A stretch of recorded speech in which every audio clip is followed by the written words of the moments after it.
Hello, everyone, and welcome back to the Bridgehead. Today, we're going to be having a discussion that might be uncomfortable for some of you to listen to. So, just to warn you up front, I'm going to be talking to Paul Lavergne, who is a therapist out of Peterborough, Ontario. And I actually met him in Ottawa a few weeks ago at the Strong and Free conference to fight pornography. Some of you may remember that we talked about this particular conference on this show with Josh Gilman when we talked about the connection between incels and pornography. And so Paul Lavergne was there to speak on pornography from a therapist's perspective. I was there to talk about the sexual revolution and sort of the cultural foundation of pornography. But I thought his perspective was really, really interesting, and I've been wanting to have him on this show for a while. So Paul and I have been trying to connect and set up a good time.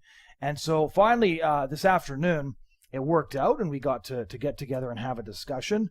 And we talked about pornography, the dangers of pornography, the impact that it has. And so some of this information is pretty graphic and it's pretty brutal, but I think that our culture needs to hear this. And I think that if you're living in 2018, you're living in North America, this is the sort of information you need to know, because this is the kind of thing that is quite literally shaping the world that you're living in. It's shaping the lives of your friends, your family, your children. This is information that you owe it to yourself to discover so that you can respond to it in a productive way. So this is my conversation with Paul Lavergne. I hope you found it or find it as informative as I did. So, explain to our listeners what it is exactly that you do, because when people hear the phrase sex therapist, I don't think they quite understand what that means often. No, and I often get confused with a sex therapist. I'm not actually a sex therapist. I'm a sex addiction therapist. So first of all, I'm a registered psychotherapist. So I counsel on a wide range of issues. So a lot of the common ones are, depression, anxiety, relationship, and marriage counseling. But about half of my clients struggle with what I call compulsive sexual behaviors. So the difference between a sex therapist and myself is a sex therapist is generally interested in helping people improve their sex lives, and they tend to operate from the philosophy of anything goes. So, you want to swing, you want to use toys, you want to watch porn, that's all good. So that's not what I do. People that come to me are engaging in behaviors that are causing them problems. So the most common one is compulsive porn viewing, and usually masturbation goes with that.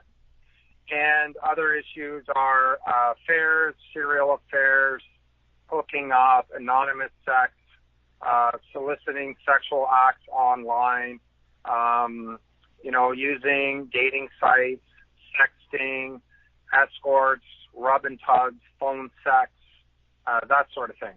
So that's who I work with. So the one thing I want to narrow in on, because that's the topic I talk about a lot on this show, is the topic of pornography.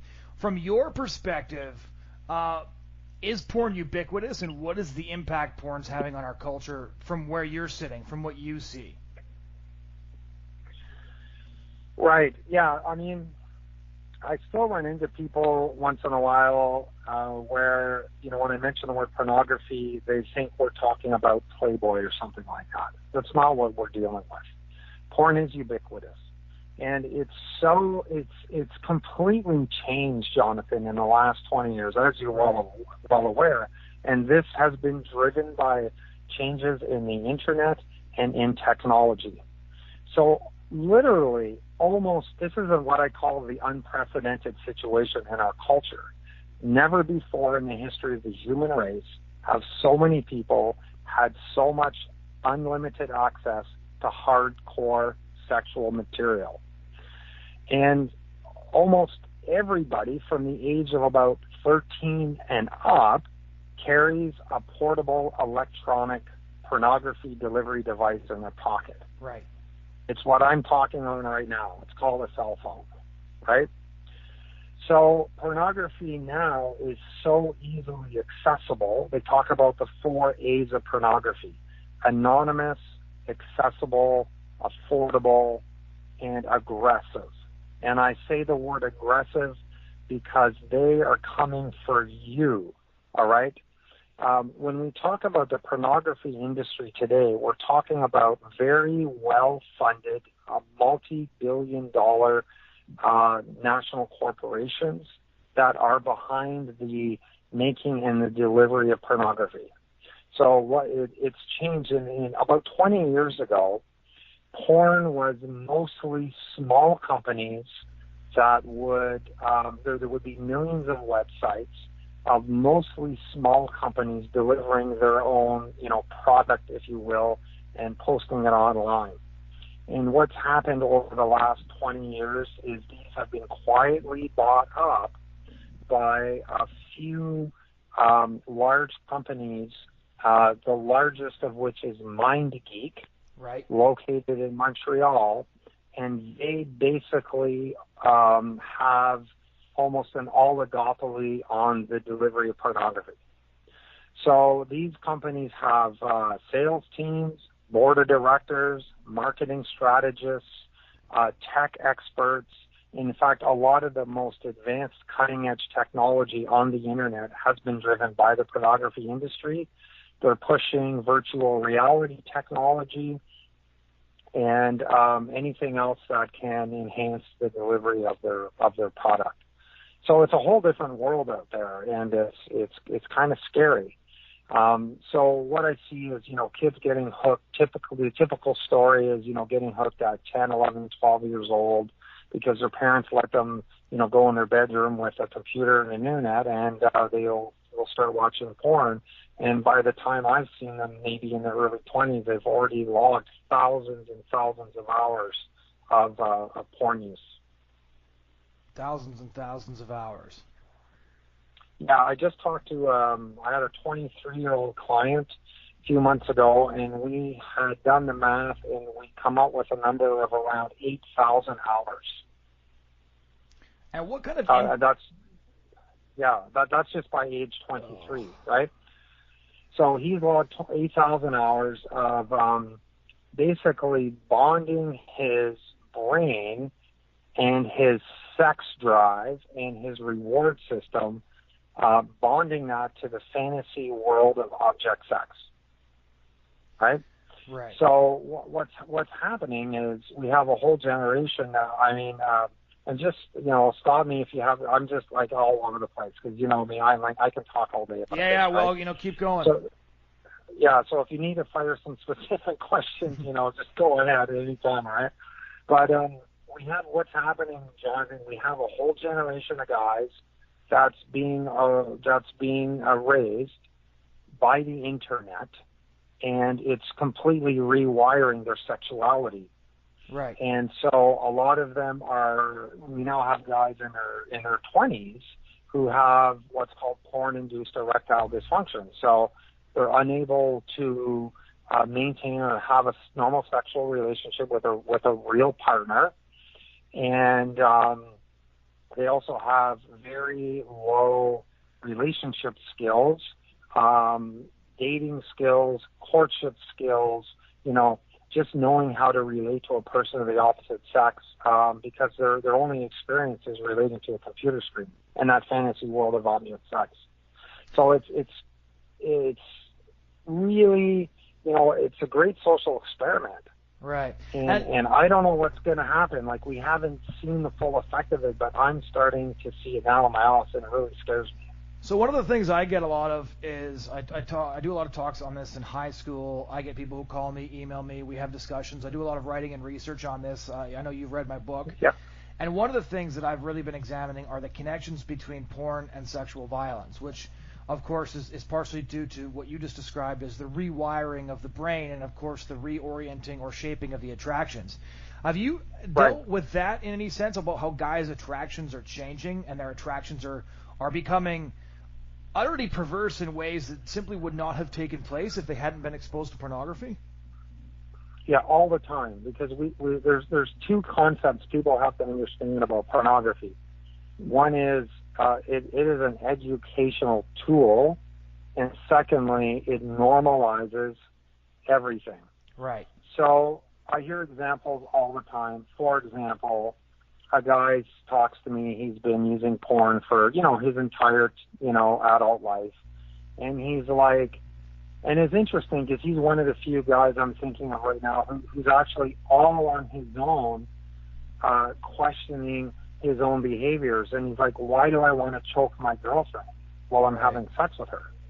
Choke her. Like, yeah, why would anyone, unless you're an MMA fighter and you're going for a submission, there's no reason to choke anybody, is there? Yeah. But this is part of what's normalized in porn.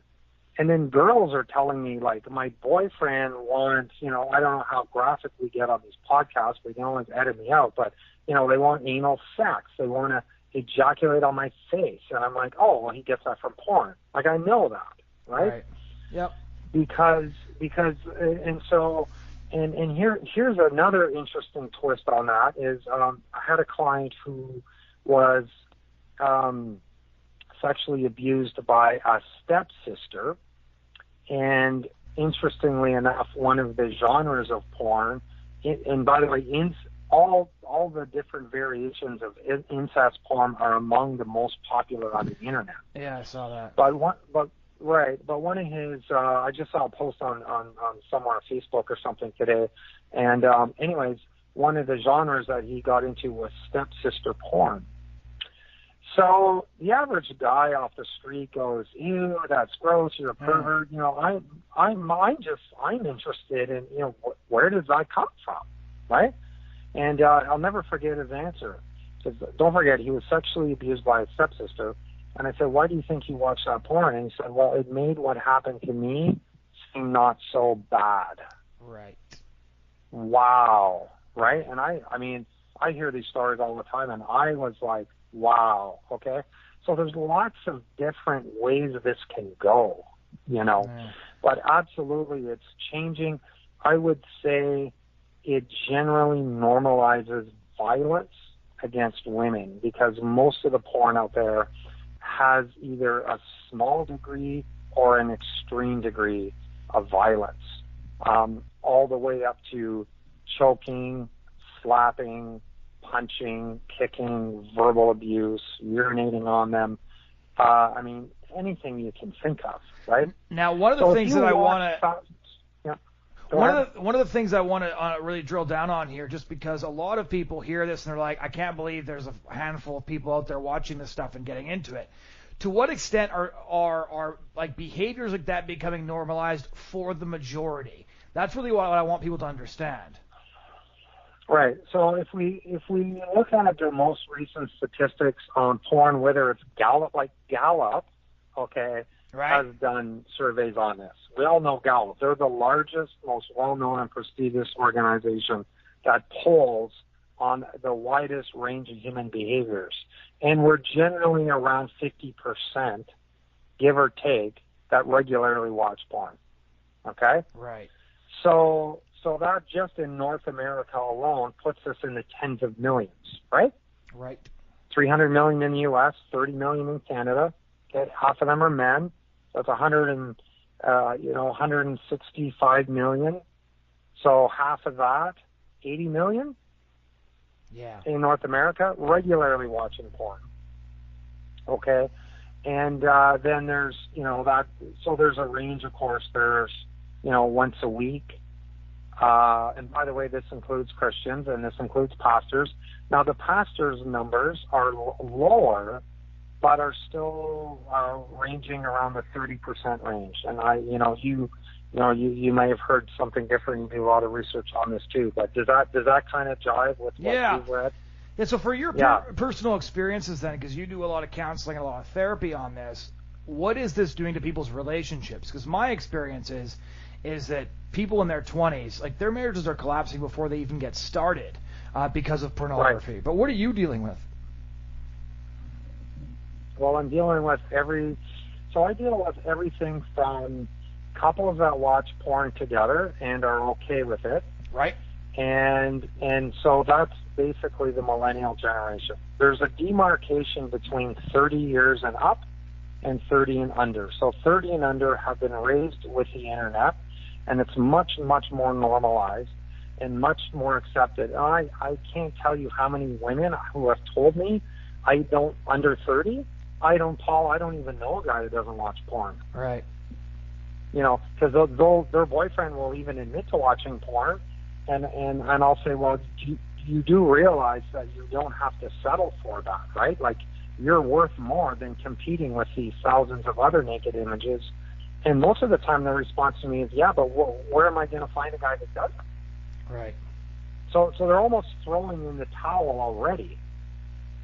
Okay, so let's say these are people in their 20s. Let's fast forward 10 years, okay?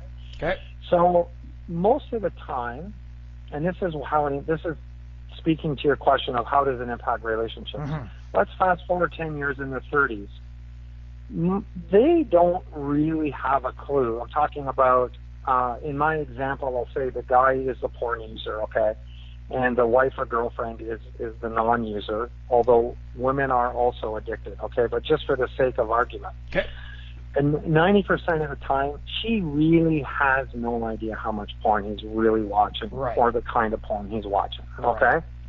So fast forward 10 years, and she's starting to think, like, you know what, I'm not sure if I'm really cool with this anymore. He's starting to change. The way he treats me is changing. His character is changing. I don't like this sense of he's keeping secrets from me and he's not really being honest with me. And so she will confront him, or, maybe catch him doing some things that weren't okay, like texting other girls, webcamming, communicating. So there's a bit of a blow up. And the issue is always the lies and secrets. Okay? Right. So I'm not okay with you doing this, and you've been hiding this from me. You've been hiding the extent of your porn use from me. And the guy's like, oh, okay, fine. I didn't realize it bothered you. I'm sorry. I'll try harder. I'll quit or whatever. And then he gets better at lying, and he gets better at hiding it. And then you repeat that process. So I just spoke to a couple today who have gone through this, catching him promising to change, lying, getting caught again, about 20 times in the relationship. Right. And she's done. She's like, they want to work through it. I'm working with them to help them, but she's at the end. She's like, I am not doing this anymore. So what happens is it erodes. So it's shifted now. Okay, the issue isn't even about pornography. It's about the secrecy and the lies and the broken promises.